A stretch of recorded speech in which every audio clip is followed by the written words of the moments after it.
Okay, hey, welcome back to the Essentials. And we're starting to get a good rhythm going here with the look back series. I'm Chief Johnson Lynch, the hijacker, you know me, and I'm joined once again by my good friend Dan, who still doesn't have a nickname.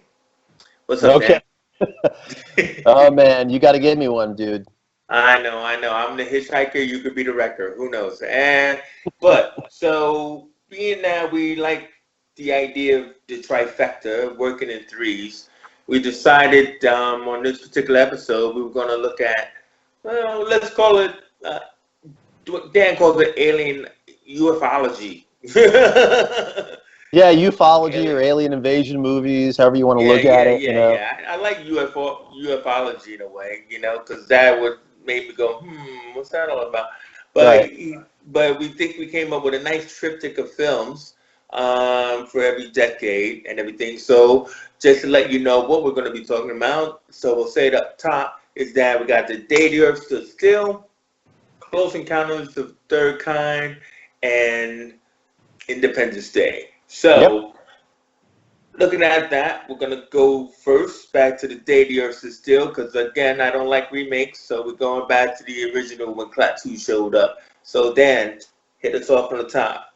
Yeah. So, the any the sci-fi genre and alien, sort of either invasion or movies with aliens and UFOs have been around since the silent era. Like, obviously the trip to the moon.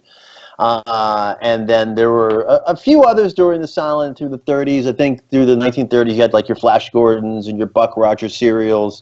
Of But course. it kind of like sort of disappeared all throughout World War II and through the end of the 1940s, and they didn't start till like 1950. You know? Like Captain Video.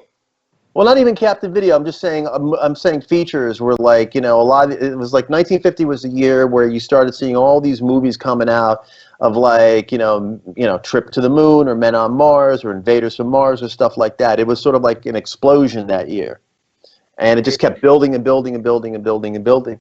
But the mass majority of these films were like always like these B movies, with low budgets and cheese ball costumes or whatever.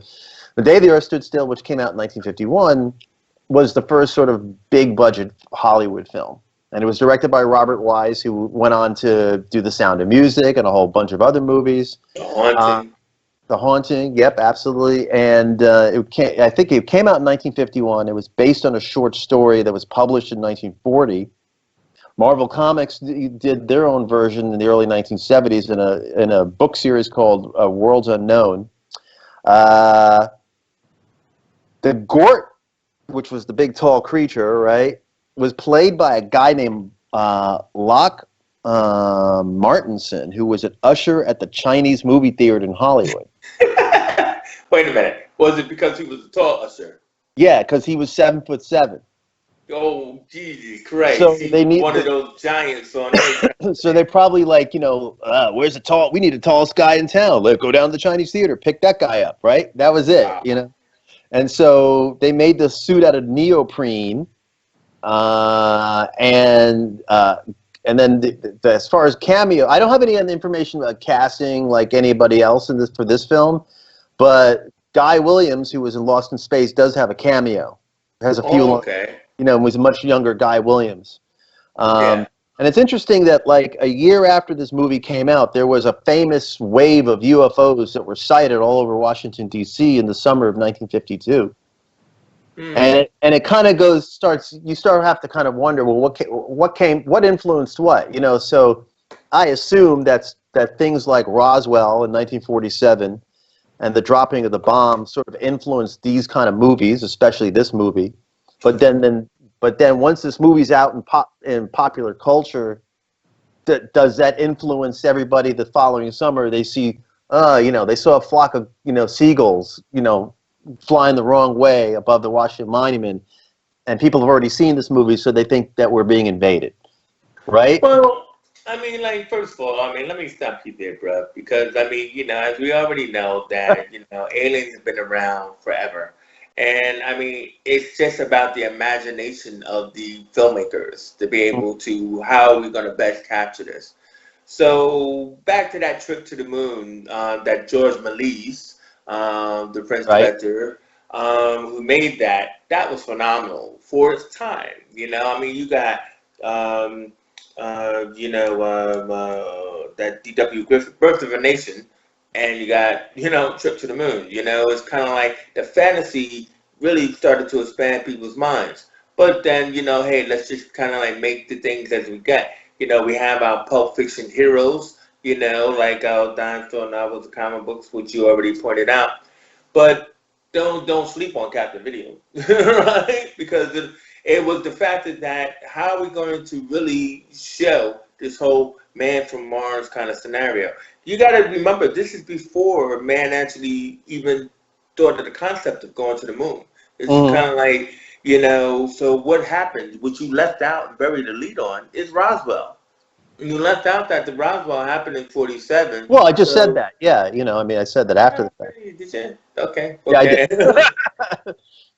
I still think that, and also, wasn't he Klaatu? You called him Gort, but wasn't he Klaatu? Where do I get the name Klaatu from? Klaatu Barada Niktu. That's what, the guy who looked like the human being would say. So, either to trigger him or to turn him off or turn him on, Okay. So, the other thing I just wanted to point out is this is before Twilight Zone's episode To Serve Man, right? Sure. So, I mean, so where you got that probably being a play on to this film, because it was like the aliens are coming, but what if they're friendly? And then what if they really aren't friendly? So right. That's what Gort was at first, wasn't he? It was kind of like, oh, I'm here to help. And then, no, right? Well, no, but then at the end of the movie, I think that they just left with like a warning. You know what I mean? Like we're watching you. You guys, we'll be back and make sure you guys aren't going to destroy yourselves. But ultimately, it was more like a friendly warning, right? And you're right. So the Twilight Zone, I'm sure that Rod Serling probably definitely got inspired by this movie and all the other movies of that era when he wrote a lot of those episodes of the Twilight Zone later on. And yes, he turned it on he spinned it on its head. Yeah. And so this is pretty much but this, as you're saying, is pretty much kind of like the first one, isn't it? Because I mean, Invaders from Mars came, but after. After, yeah, and same with War of the Worlds, the film version of War of the Worlds. Right. Which you must know, War of the Worlds wasn't that H.G. Wells book. So, even back then, H.G. Wells was thinking about this war against the Martians. Right. Well, it was that was the 1890s, and then you had the famous Orson Welles No Relationship broadcast in 1938, which scared the whole country. So even if you think about it, even within the mass psychology or the mass, I guess, pop culture of America, the seeds were planted as far back as the 1930s, right? With Orson Welles. If there's some kind of aliens out there that are here to destroy us or eventually to abduct us or to control us or something like that, and that stuff's evolved over the years, right? Yeah, well, this is also pre-McCarthyism.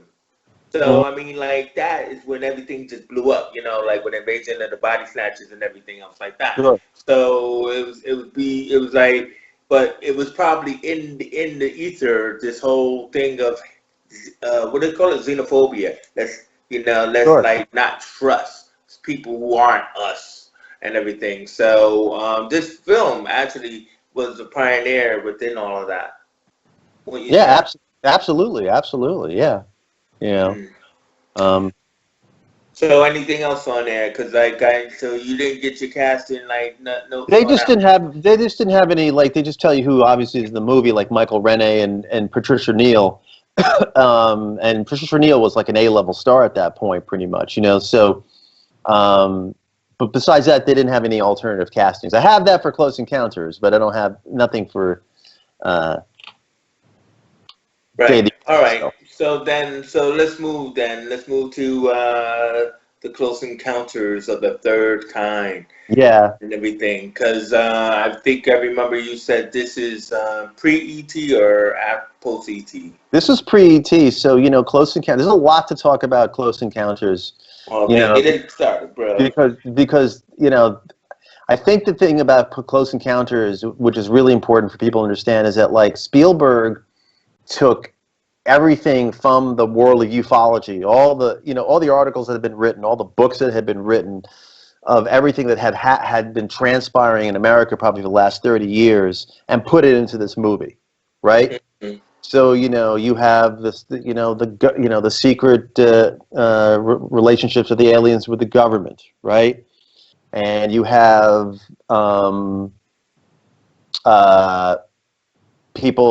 people like, actually he actually made a cameo in the film and also was a consultant on the film. His name was J. Allen Hynek, who's the guy who ran Project Blue Book, which they All just right. finished doing the series on the History Channel now. He was a real guy, and it was a real project, But it's interesting that the seeds of this entire movie were laid when Spielberg was a teenager, and he watched a meteor shower one night with his father in New Jersey. Mm. And then he made a short film shortly afterward when he was a teen as well, called Firelight. And I've never seen Firelight. I'm sure it's available somewhere, but supposedly there are a whole bunch of scenes in Firelight that he basically put into Close Encounters. Mm. It sounds like that moment inspired his major trope of the shooting star that's in every one of his films. Is that there's always a moment where there's a shooting star going across the sky and everything. So that shows you how indelible images and experiences are. Sure. Okay. It's shooting star, but also shows you the connect. Like, at least like in this movie, you have this. You have the Richard Dreyfuss character as a sort of this, like, he's his father that's having all these problems with his family, and he's kind of lost, right? He's obsessive. He's what? He's obsessive. He becomes obsessive, right? So this movie is as much about, like, I'm sure a lot of it subconsciously he was probably working out whatever issues he had with his dad when he was younger. You know what I mean? And also in E.T., right? The father isn't there. The father's abandoned them. Well, So that's his trope. That's his style and technique. It's always in his family films. The power of youth and their imagination, the strength of the single mom, and dad is always gone. So this is what was surprising about Dreyfuss in this film, because you never really get a leading male role in a Spielberg movie. I mean, well, you could say Indiana Jones, but that's still a big kid movie. So you know what I mean. So it's kind of weird like that. And the wife was Terry Garr, wasn't she? the wife was Terry Garr. So I'll get into the casting right now. So interesting that and when you when you hear some of these castings, you go like, you gotta like put an eye up, raise an eyebrow or two or three. Steve McQueen was his first choice. No way. I love this. No. And of course he turned it down, and he also, who else turned it down? Dustin Hoffman. Well, that's much closer to Dreyfuss. Yeah, Al Pacino. No. No. Dog Day Afternoon, no. Gene Hackman. No. And Jack Nicholson. Jesus Christ, that's just kind of like, Spielberg with the Wonder Kids. So they're just like, give him a whole list. Give him everybody. I wonder who made the final decision. Well, it was Richard Dreyfuss who basically, when you read on Wikipedia, they quote him basically saying that he goes like, I spent 155 days on Jaws listening to Spielberg talk about Close Encounters every single day. And every day I would go up to him and basically say, Al Pacino's not going to work. You got to use me. Dustin Hoffman's going to fuck it up. You got to use me. So it was Dreyfuss basically wearing, every time an actor would turn it down, he would wear Spielberg down and wear him down. Where he finally, okay, you got it. Yeah. They actually had looked at the part played by Truffaut. They looked at a bunch of French actors, including Gerard Depardieu. Now, why do you think they did that? Like, for the audience who doesn't know, that Francois Truffaut was a famous, director at the time. Mm-hmm. He came out of the '60s of the new generation of filmmakers, and everything. And was Spielberg a fan, or was the need that there had to be a French scientist to show the Well, international workings of these it was scientists? based on an actual guy named Jacques Vallée. So that guy was French. And again, Okay, that Jacques Vallée is a guy who was part of that whole UFO world. okay. So yes, they needed a French guy. I would imagine that like maybe some of these other, maybe he just looked at these other actors, or I'm not sure whether he turned them down or they turned him down, or there was just sort of a, passing glances. But it makes sense that he would put Truffaut in just because Truffaut probably was a director that he loved and he wanted to work with in some fashion at that point. Yeah, obviously. It's interesting that Amy Irving actually auditioned for Terry Garr's part. Really? And then it says Spielberg and Amy Irving started dating soon afterwards, but she didn't get that part. And Amy Irving actually is a sidebar. She was actually she was going to play Marion Ravenwood in Indiana Jones. Yeah, I think I remember that. But they broke up. They broke up. But also, too, is I thought they broke up when Steven hired Kate Capshaw for Temple of Doom. They And they might had have an broken affair. up again. Yeah, I'm not really sure. I'm But just it was telling just, you. yeah, your stuff there. Terry Garr, and then Terry Garr actually, when she auditioned, she wanted to play the Melinda Dillon role. But Spielberg went, no, you're playing the wife. And it makes sense. I mean, she was much better as that wife because she was the exasperated wife, the annoyed wife, So you can sort of buy Terry Garr, I think, a lot more, where Melinda Dillon is much more of a kind of a quieter actress, right? Mm-hmm, mm-hmm. And probably more empathetic. Isn't But Melinda felt Dillon Matt Dillon's mother? no, I don't think they're related. Sure. Okay. I don't think so. And the script actually was first like actually, even though Spielberg's the only credited writer, it was actually originally the first draft was written by Paul Schrader, Taxi Oh, Driver, wow. which he totally rejected. Why did And they? they had a whole bunch of other multiple writers that took a shot at it, and then the script was finally kind of co-written, but again, didn't get a credit on it, was by Jerry Belson, who was like a well-known sitcom writer who was one of the showrunners for, I think, for a while on Happy Days and also The Odd Couple. So just a kind of an Well, unusual choice, I think. But yeah, but let's be serious here. I mean, like, is there really a script for that movie? I mean, all it really is the first contact movie. I don't even understand the third kind scenario because I think I remember a trailer. It's like the first kind, the second kind, but now here is the third kind. You know what I mean? Something I that's explain super. it. I think that the third kind was, I think, the actual human to alien full contact. No, I get that. But what I'm trying to say is the movie is long, it's expansive, it's beautiful in its shots. But if you think about that final third act, it's really nothing, no script. It's really nothing going on. I mean, and it's really like complicated and foolish how Richard Dreyfuss, as a normal, practically insane man, gets onto that site and everything to see the aliens arrive and stuff. And he actually, if you think about it, he actually does nothing. It's not like he's crazy and he thinks the aliens are coming and like his action as a protagonist pushes the plot. He only gets himself onto the site. I keep trying to say campus, where the aliens are going to land. He doesn't come up with the do do do do do. You know what I mean? Choose well, music. I think it was the whole point of that character is that character was driven by everything's being driven by him by external forces. He's got no control.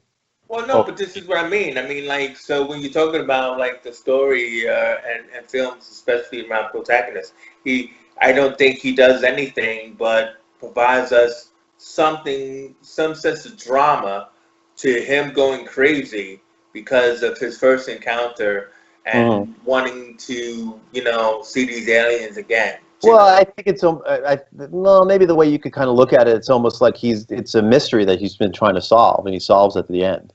You know? Yeah, but it seemed like the scientists already knew the aliens were coming.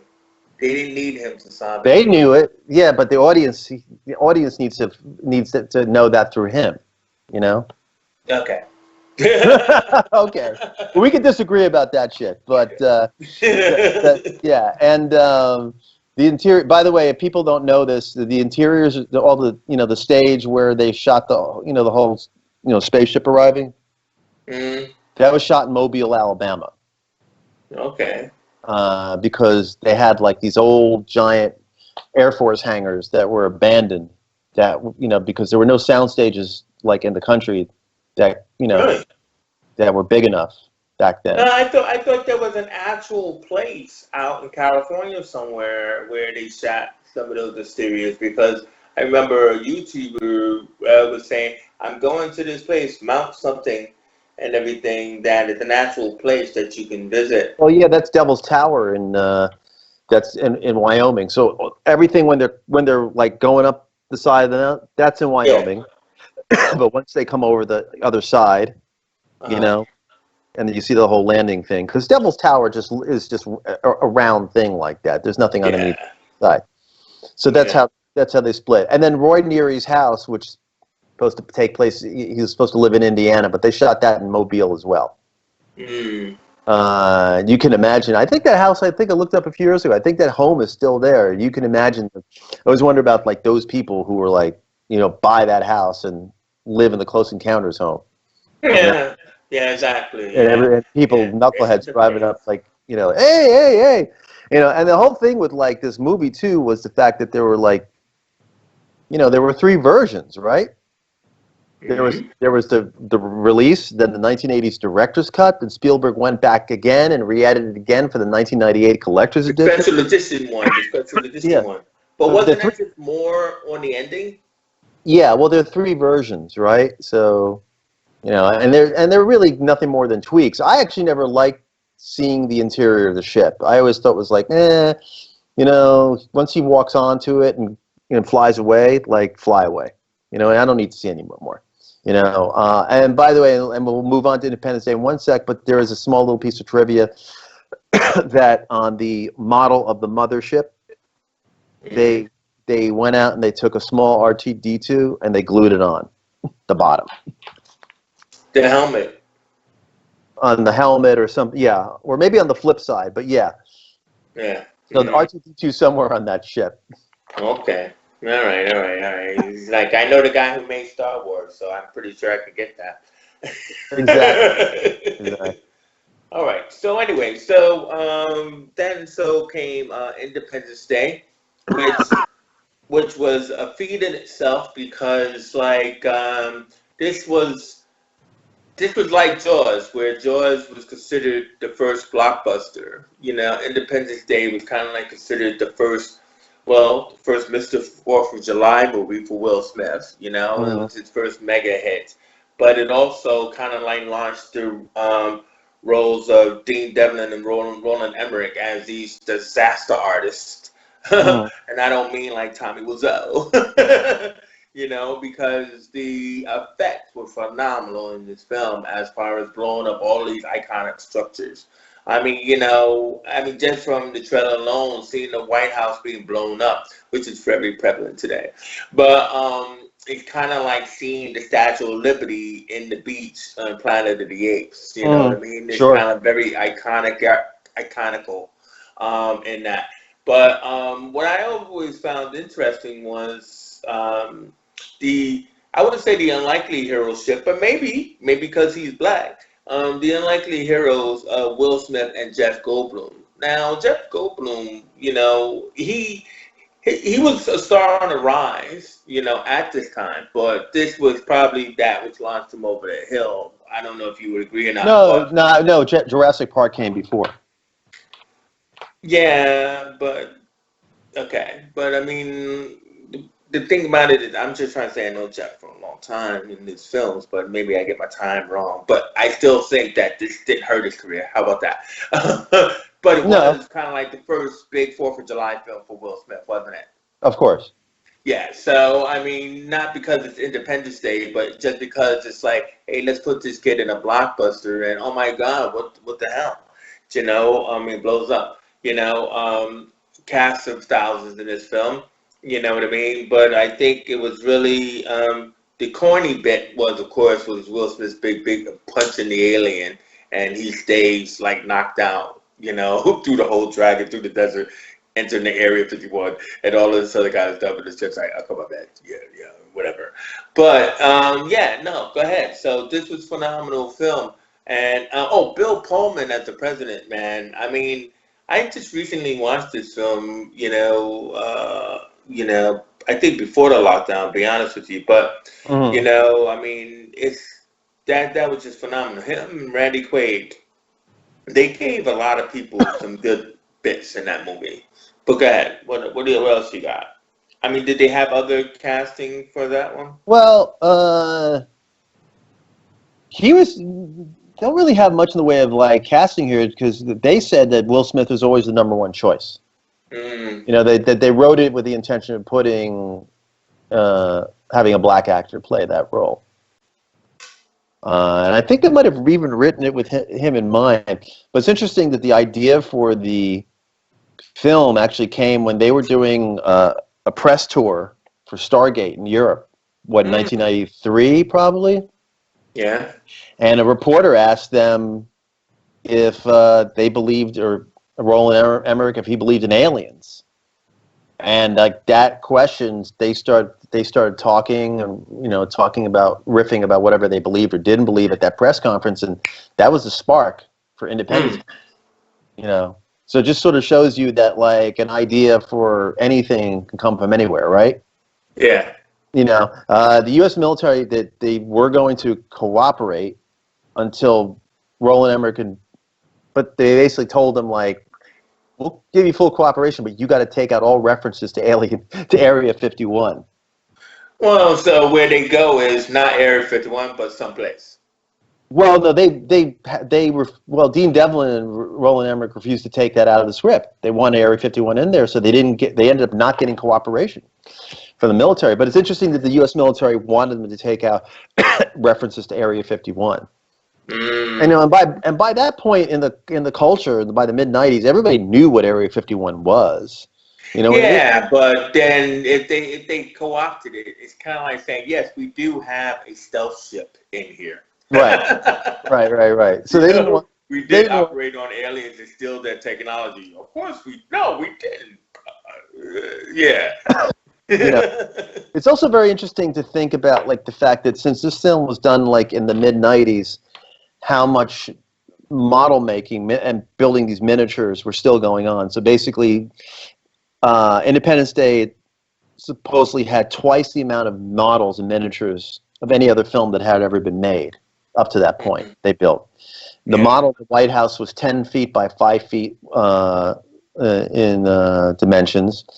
It took a week to set up that whole shot, and they supposedly blew up the White House with 40 miniature charges. Wow. Explosive charges. Yeah. The sets of the White House were actually used in the American President and Nixon, and the I guess the final spaceship, like like whatever you want to call that disc or whatever. Yeah. That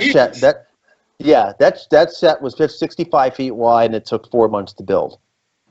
Right. But nowadays, all that miniature making and that model making would just all be CG, The set. But we talked about this before, like when we talked about Poseidon Adventure, we had a picture of the ship and stuff. It's not new. It's just the fact that they were able to add special effects to it all, which made it more phenomenal, you know what I mean? So it's kind of like, this is the first time that they're just blowing up monument after monument in this film. They're just going crazy like kids in a playground. And stuff like that. So let's talk about that virus upload and everything.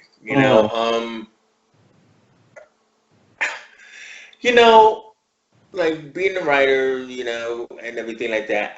Third acts are hard. They're freaking hard.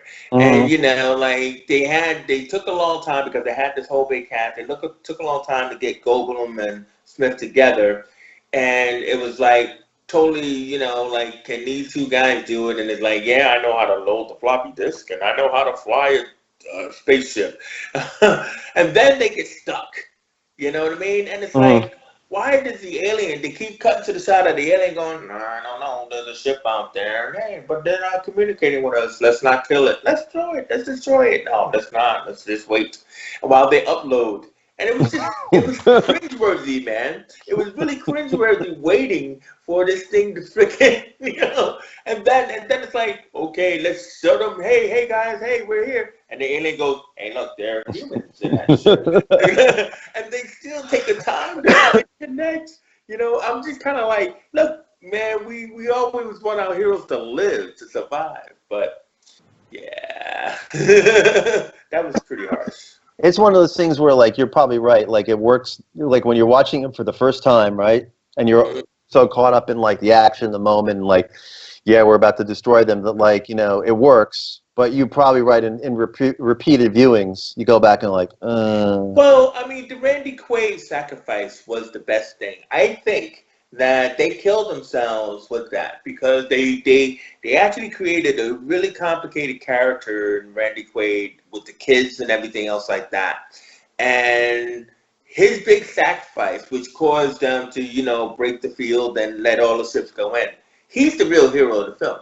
mm-hmm. And that's really rare. I mean, as a writer, because we always like to look at the filmmaking process.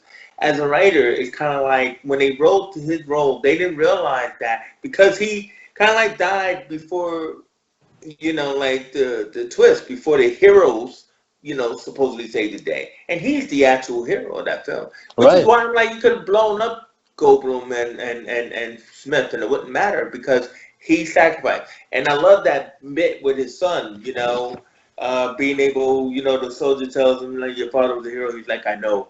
Do you know what I mean? And then I don't care about Goldblum or Smith. Do you get what I'm saying? Yeah, but, they're movie stars, so they got to live, right? I know. It's just hard And then that as a and then writer. sometimes and then that's actually probably the argument that sometimes can be made when you watch any kind of movie, like, especially like this, but any kind of movie with a star, is that no matter what, they're gonna fucking live. So, like, you know what I Except mean? for Like, To Live and Die in LA. yeah, but you know what I'm saying? Yeah. 99 out of 100 times, the Oh, yeah, leads are yeah. always gonna live.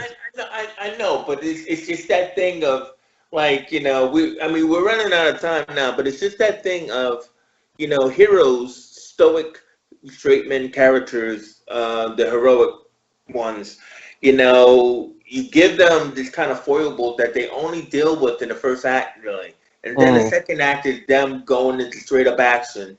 Then they defeat the bad guy, destroy the Dark Tower, whatever. But it's like, isn't enough because it's just same old popcorn culture. You know what I mean? But then when you give us the supporting characters, they're not supposed to step out into the light and mm. and be as effective. And Randy Quaid's character in this film, he was. That's all I'm trying to say is that that was a much. That's the reason why you watch this film. And like and maybe it was just trying to say is that we're all heroes. The president, Randy Quaid, and all the other pilots who sacrificed themselves. Besides these two knuckleheads with a floppy disk. You know Mm. what I mean? With no goal whatsoever in this film. I mean, Judd Hirsch as a dad, man. Come on, I'm all about emotion. Anyway. But I mean, so that's pretty much the alien trifecta that we had going on here in this film and stuff. It's just strange, that you didn't have too many casting notes, but it's all good, because I love it. I love the Steve McQueen thing. My God, would that have been horrible? Yeah, and then, the thing with the alien, like, genre, I mean, most of them, look, most of the thing that seems to be very prevalent last what 10, 15, 20 years has been the alien invasion movie on one level or another, right? Spielberg redid War of the Worlds again, and, Mm. on and on and on. But you do have that sort of subgenre of the alien abduction films that we didn't really cover around on this go around. But, like, movies like, say, Communion or Fire in the Sky, or what was that? The horror film, The Fourth Kind. You know what I Mhm. mean? because that stuff really is like a lot more probably on a personal level scary. If you think about it, like I'm going to go to sleep, and at 2 o'clock in the morning, there's going to be some grays in the corner, and Yeah, I can't. yeah. I mean, like, they remade Invasion of the Body Snatchers about 5 times. Yeah, pretty much. You Yeah, it's like, know what I mean? They you did know, it literally 5 times. yeah, and then and the last one was just called Invasion. It's just Yeah, like, exactly. With Nicole Kidman, what they yeah. got there. But but either way, is that want to thank you guys for watching. Remember to give us ideas for the next one. Um, but tell them what we're gonna look at next there, Dan, just so that way they know. Are we doing Sydney Poitier? Oh, that's right. There you go. Sidney Poitier, where you gotta hit the legend. I'm actually doing a Sidney Poitier quiz on Friday. So I mean, I gotta tell you, I love this man. But we're gonna look at the films of Sidney Poitier because I feel that he's very significant. Everybody's seen the stuff. You can't hate this man. But like, Sure. there's such gravitas in what he does Hmm. and everything. So Sidney Poitier is next and everything. So I'm Chief Shots Lynch. That's over there, my man Dan Halpern. And we love movies, and hopefully you love them too. Peace out.